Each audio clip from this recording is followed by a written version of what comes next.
Ian, it's been a few weeks since I last spoke to you, and now the league for the development squads is coming to an end, with the under-16s and the under-18s doing really well. So can you kind of sum up how their first season's been for them?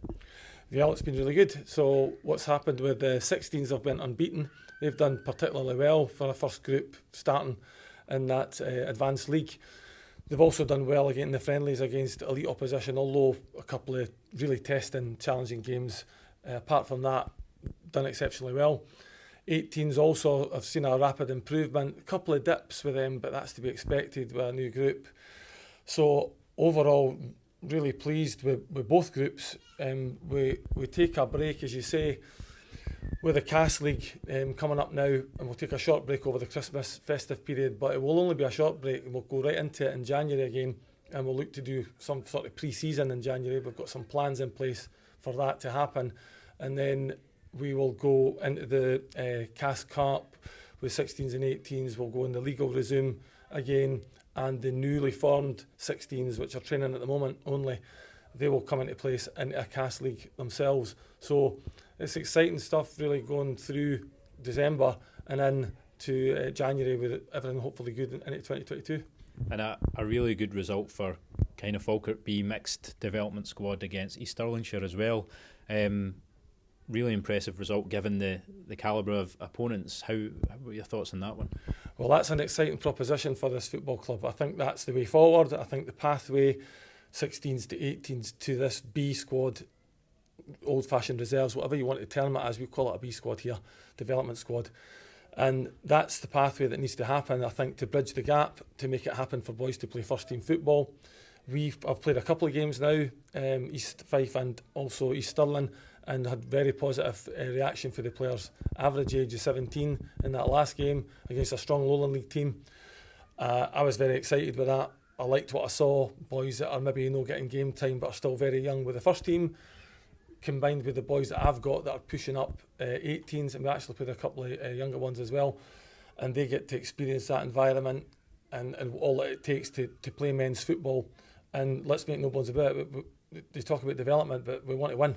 They have to learn to win these games, and this is an important thing to get across to people in development. I'm very focused on development, but I'm also focused on teaching young players how to win football games, because when they go through the tunnel here and play in front of these good fans that we've got here, they need to be winning games of football and learning that. So that's in no uncertain terms told to them what we expect, and they've really delivered in the B squad. So that said, Adam will now go on Tuesday night and we'll play another B squad game against fantastic opposition in Dundee United, who have got guys that have, they're all full time and such like. So we'll see how that goes. I'm not shying away from playing the best, because we'll develop better playing the best we can play anyway, and these are at the top of the tree in that term. So let's welcome them here. Let's see how we get on. Next time we chat, it'll be, it can only be good news, because regardless of what happens in that game, I think it's development. But if it's good news in terms of result, it's a double win for me, really. And you mentioned new 16s as well. How have they looked so far, and what do you expect from them looking forward? Well, I've taken training with them this week, and I'm really impressed with that group. They're really good players, a lot of local ones as well. And I've said this before, I'll repeat myself. The drive in getting boys in the central region is high on my list. I'll take boys from anywhere that are going to, for the betterment of the football club. But if I can get a local one, why not? Let's get boys from Falkirk area and the region playing here for this football club. So they've been a good group. They've got a lot of potential. I've already planned in pending games for them going through into the new year. They'll then come in fully fledged. They'll come away hopefully from their boys' clubs and be commit. And then we'll take it forward with them. And that's the next group. And this chain, I've got a succession of players coming through. That's what we'll look at. Then the scouts will go and do another good job and try and identify some more.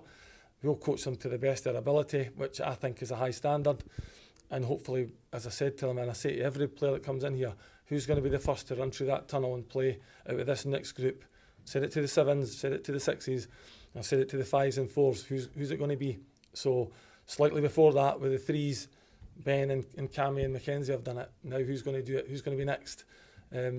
And my aim and target is to have a conveyor belt of people coming through that are pushing for that, on an annual basis. Who we got? you know, who's in green pen, who the ones that we really like, who the ones that we're not sure about, and work really hard. And it's all about Falkirk, really. It's all about what we do for this football club. Ian, thank you for your time. Look forward to the next update. You're welcome. Thanks.